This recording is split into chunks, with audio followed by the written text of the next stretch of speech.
ಪಾಲಕರೇ ಮತ್ತು ಪೋಷಕರೇ ಮತ್ತು ನನ್ನ ಮುದ್ದು ಮಕ್ಕಳೇ ಎಲ್ಲರಿಗೂ ನಮಸ್ಕಾರಗಳು. ನೀವೆಲ್ಲರೂ ನಮ್ಮ ಚಾನಲ್ಗೆ ಭಾಳಷ್ಟು ಮಂದಿ ವೀಕ್ಷಣೆ ಮಾಡತ್ತೀರಿ, ಲೈಕ್ ಮಾಡತ್ತೀರಿ ಮತ್ತು ಸಬ್ಸ್ಕ್ರೈಬ್ ಮಾಡತ್ತೀರಿ. ಧನ್ಯವಾದಗಳು. ಹಿಂಗೆ ನಿಮ್ಮ ಪ್ರೋತ್ಸಾಹ ನಮ್ಗೆ ಇನ್ನೂ ಸಿಗಬೇಕಂತ ತಮ್ಮಲ್ಲಿ ವಿನಂತಿ ಮಾಡ್ಕೊಳ್ತೀನಿ. ಆದಷ್ಟು ನಮ್ಮ ವಿಡಿಯೋಗಳನ್ನು ಶೇರ್ ಮಾಡಿರಿ, ಹೌದಾ, ಮತ್ತು ಲೈಕ್ ಮಾಡಿರಿ ಮತ್ತು ನಮ್ಮ ಚಾನಲ್ಗೆ ಸಬ್ಸ್ಕ್ರೈಬ್ ಮಾಡಿರಿ. ಹೌದು, ಇವತ್ತು ನಾನು ನಿಮ್ಮ ಮುಂದೆ ಬರೋಕ್ಕೆ ಮುಖ್ಯವಾದ ಕಾರಣ ಅಂದರೆ ಇವತ್ತು ಒಂದು ಒಳ್ಳೆಯ ನೀತಿ ಕತೆ ಹೇಳ್ತೀನಿ ನೀವು. ಹೌದಾ, ಆಲ್ರೆಡಿ ಒಂದು ಕತೆ ಹೇಳಿದ್ನೆ.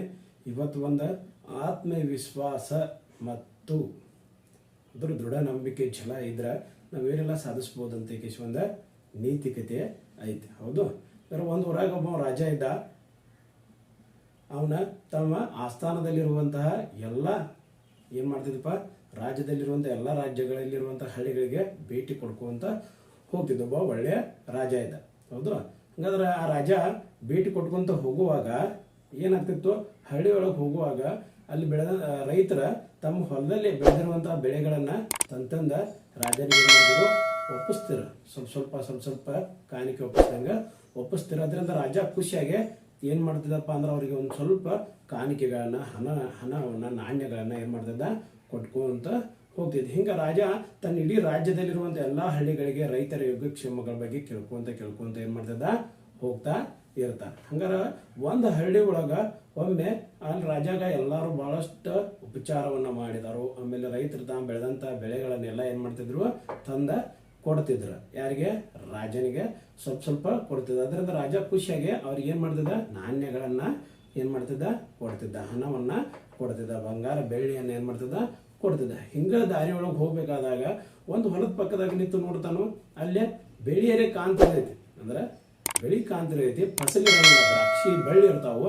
ಸುತ್ತಮುತ್ತಲಿರುವಂಥ ಎಲ್ಲ ರೈತರು ದ್ರಾಕ್ಷಿಯನ್ನು ಬೆಳೆದಿರ್ತಾರೋ, ದ್ರಾಕ್ಷಿ ತಂದು ಕೊಡ್ತಿರ್ತಾರೋ. ಅವನ್ನ ರುಚಿ ರಾಜ ನೋಡ್ತಿರ್ತಾನೆ ರುಚಿ. ಅವಾಗ ಹಣವನ್ನ ಸಹಾಯ ಮಾಡ್ತಿರ್ತಾನೆ, ಕಾಣಿಕೆಯನ್ನ ಏನು ಮಾಡ್ತಿರ್ತ, ಕೊಡ್ತಿರ್ತಾನೆ.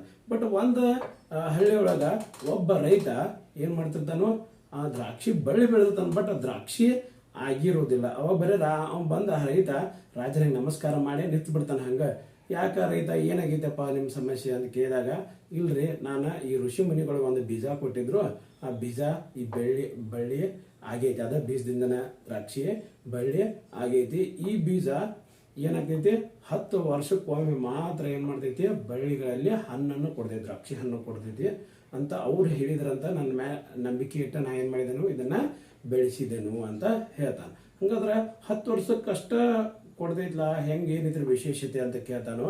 ಇವು ವರ್ಷ ದ್ರಾಕ್ಷಿ ಕೊಡೋ ಹಣ್ಣುಗಳು ಏನದಪ್ಪ, ಇವು ಬೇರೆ.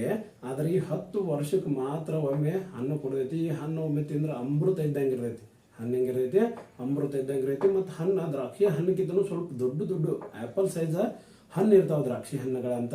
ಅವೇನು ಮಾಡ್ತಾನೋ ರೈತ ರಾಜನಿಗೆ ಏನು ಮಾಡ್ತಾನೋ ವಿವರಣೆಯನ್ನು ಕೊಡ್ತಾನೆ. ಅದರಿಂದ ರಾಜ ಏನು ಮಾಡ್ತಾನು, ಏನು 10 ವರ್ಷಕ್ಕೊಮ್ಮೆ ಹಣ್ಣು ಆಗ್ತಾವಲ್ಲ ಹೆಂಗ ಅಂತ ಅವನು ಕೇಳಿದಾಗ, ಇಲ್ಲ ನಮ್ಗೆ ತಪಸ್ವಿಗಳು ಋಷಿ ಮುನಿಗಳು ಇದನ್ನು ಹೇಳಿದರು, ಬೀಜ ಕೊಟ್ಟಿದ್ದಾರು, ಅವ್ರ ಮೇಲೆ ನಂಬಿಕೆ ಇಟ್ಟ ನಾನೇನು ಮಾಡಿದ್ದೇನೆ, ಇದನ್ನ ಬೆಳೆದೇನು.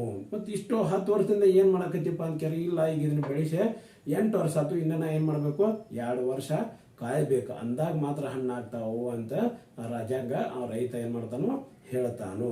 ಅವಾಗ ರಾಜ ನೋಡ್ತಾನೆ, ನಾ 2 ವರ್ಷ ತನಕ ನಾ ಬದುಕಿದ್ರೆ ಅಥವಾ ನೀ ಬದುಕಿದ್ರೆ, ಇಬ್ಬರು ಬದುಕಿದ್ರೆ, ನೀ ನನ್ನ ಆಸ್ಥಾನಕ್ಕೆ ಬಂದ ಈ ಹಣ್ಣನ್ನು ಕೊಡು, ನೋಡೋಣ ಹಣ್ಣು ಎಷ್ಟು ರುಚಿ ಇರ್ತೈತಿ ಅಂತ ಹೇಳ್ತಾನೆ. ಅದಕ್ಕೆ ಆ ರಾಜ ಅಷ್ಟು ಹೇಳಿ ಮತ್ತು ಮುಂದಿನ ಹಳ್ಳಿಗಳಿಗೆ ಭೇಟಿ ಮಾಡಕ್ಕೆ ಹೋಗಿಬಿಡ್ತಾನೆ. ತದನಂತರ 2 ವರ್ಷ ಆಗ್ತೈತಿ. ಆ ನಂತರ ಏನಾಗ್ತೈತಿ, 2 ವರ್ಷ ಆದ ನಂತರ ಹಣ್ಣು ಆಗ್ತಾವೆ. ಎಲ್ಲರೂ ಹಣ್ಣು ಹೊಲದಾಗ ಆಗಿರ್ತಾವೆ ಬೇರೆ. ಆದರೆ ಈ ಹಣ್ಣುಗಳು ನೋಡ್ತಾವೆ, ಇಷ್ಟು ದೊಡ್ಡ ಹಣ್ಣುಗಳಾಗಿರ್ತಾವೆ, ತಿಂದ್ರೆ ಅಮೃತ ತಿಂದಷ್ಟು ಸಿಹಿ ಇರ್ತಾವ. ಹೌದು, ಋಷಿ ಮುನಿಗಳು ಹೇಳಿದ್ರು, ಇವು ಆತ್ಮವಿಶ್ವಾಸದಿಂದ ತಾಳ್ಮೆಯಿಂದ 10 ವರ್ಷ ಬೆಳೆದಿದ್ದ. ಎಷ್ಟು ವರ್ಷ ಬೆಳೆಸಿದ್ರಿ, 10 ವರ್ಷ ಬೆಳೆಸಿ ಆನಂತರ ಹಣ್ಣುಗಳು ಅದು ಅವನು ತಿಂದಾಗ ಅಮೃತ ಕುಡಿದಷ್ಟು ರುಚಿ, ಅಮೃತಕ್ಕಿಂತನೂ ಹೆಚ್ಚು ರುಚಿ ಇದ್ದು ಏನೋ ಹಣ್ಣುಗಳು. ಅದನ್ನ ತಿಂದ್ರೆ ರೈತರು ಎಲ್ಲರೂ ತಿಂದ್ರು, ನೋಡ್ರು, ಬಹಳಷ್ಟು ಖುಷಿ ಪಟ್ರು ಎಲ್ಲರೂ. ಆದ್ರೆ ಅವಂಗ ರೈತರಿಗೆ ನೆನಪು ಬರ್ತೈತಿ, ರಾಜ ನಂಗೆ ಹಿಂಗೆ ಹೇಳಿದಲ್ಲ, ನಾ ಹೋಗಿ ಏನು ಮಾಡಬೇಕು, ರಾಜನಿಗೆ ಭೇಟಿ ಆಗಬೇಕು ಅಂತ ಈಗ ಅವಾಗ ಏನು ಮಾಡ್ತಾನೋ ಒಂದಷ್ಟು ಹಣ್ಣುಗಳನ್ನ ಬುಟ್ಟಿಗಳಲ್ಲಿ ಹಾಕೊಂಡು ಹೋಗಿ ರಾಜಾಗ ಭೇಟಿ ಆಗ್ತಾನೋ. ಆ ಹಣ್ಣುಗಳನ್ನ ಏನು ಮಾಡ್ತಾನವ ರಾಜನಿಗೆ ಕೊಡಕ್ಕೆ ಆಸ್ಥಾನ ಮುಂದೆ ನಿಂತಿರ್ತಾನೆ. ಭಾಳಷ್ಟು ಮಂದಿ ಬಂದಿರ್ತಾರೆ ರಾಜನ ಭೇಟಿಯಾಗಿ ಬಂದಿರ್ತಾರೋ, ಎಲ್ಲ ಹಣ್ಣುಗಳನ್ನು ಕೊಟ್ಟಿರ್ತಾರೋ. ಅವ್ರನ್ನ ಅಲ್ಲೇ ಆಸ್ಥಾನದ ಮುಂದೆ ಏನು ಮಾಡ್ತಾರೋ ಸೇವಕರು ಸ್ವಲ್ಪ ಇಸ್ಕೋತಾರೋ, ಅವ್ರಿಗೇನಾರೆ ಹಣವನ್ನು ಕೊಟ್ಟ ಕಳಿಸ್ಬಿಡ್ತಾರೆ. ಆದರೆ ಈ ಹಣ್ಣು ಸ್ಪೆಷಲ್ ಹಣ್ಣು ಅದಾವ. ರಾಜನ ಇವ್ಗೆ ಹೇಳಿದನು, ನೀ 2 ವರ್ಷ ಅಂತ ನನ್ನ ಭೇಟಿ ಹಾಕಿ ಬಾ ಅಂತ. ಆದ್ರೆ ಆಸ್ಥಾನದಾಗ ಹೊರಗೆ ಸೇವಕರು ಅವನು ಬಿಡೋದಿಲ್ಲ.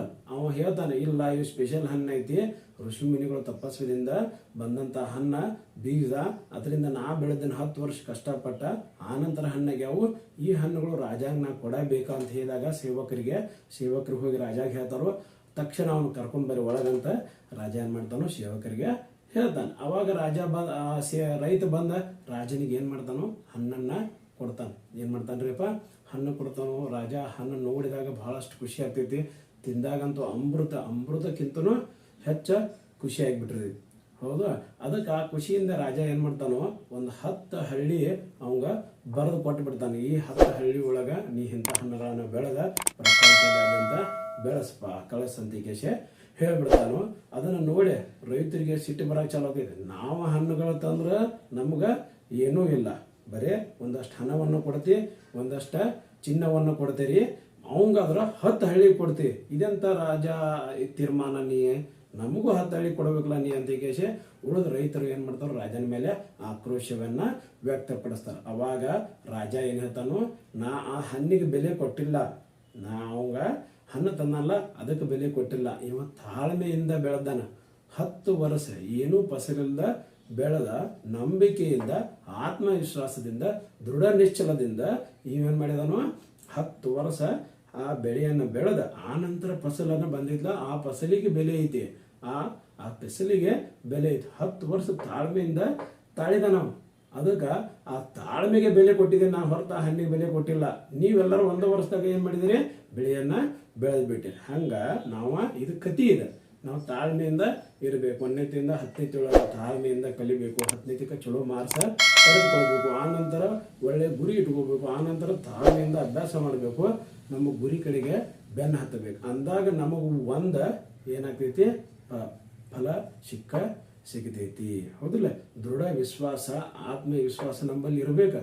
ಏನಪ್ಪ 1 ವರ್ಷ ಅಭ್ಯಾಸ ಮಾಡಿಬಿಟ್ರೆ ಆಗೋದಿಲ್ಲ, 10ನೇತಿಗೆ ಅಷ್ಟೇ ಅಭ್ಯಾಸ ಮಾಡಿಬಿಟ್ರೆ ಆಗೋದಿಲ್ಲ. ನಮ್ಮ ಗುರಿ ಮುಟ್ಟುತನಾನು ನಾವೇನು ಮಾಡಬೇಕು, ಅಭ್ಯಾಸವನ್ನು ಮಾಡ್ತಿರ್ಬೇಕು. ನಿರಂತರ ಅಭ್ಯಾಸ, ನಿರಂತರ ಶ್ರಮವನ್ನು ದೃಢ ವಿಶ್ವಾಸದಿಂದ ನಾವೇನು ಮಾಡಬೇಕು, ಮಾಡಬೇಕು. ಅಂದಾಗ ಮಾತ್ರ ಏನು ಮಾಡ್ತೀರಿ, ನಮ್ಮ ಗುರಿ ಮುಟ್ಟಾಕ ಸಾಧ್ಯ ಐತಿ. ಹೌದಿಲ್ಲ?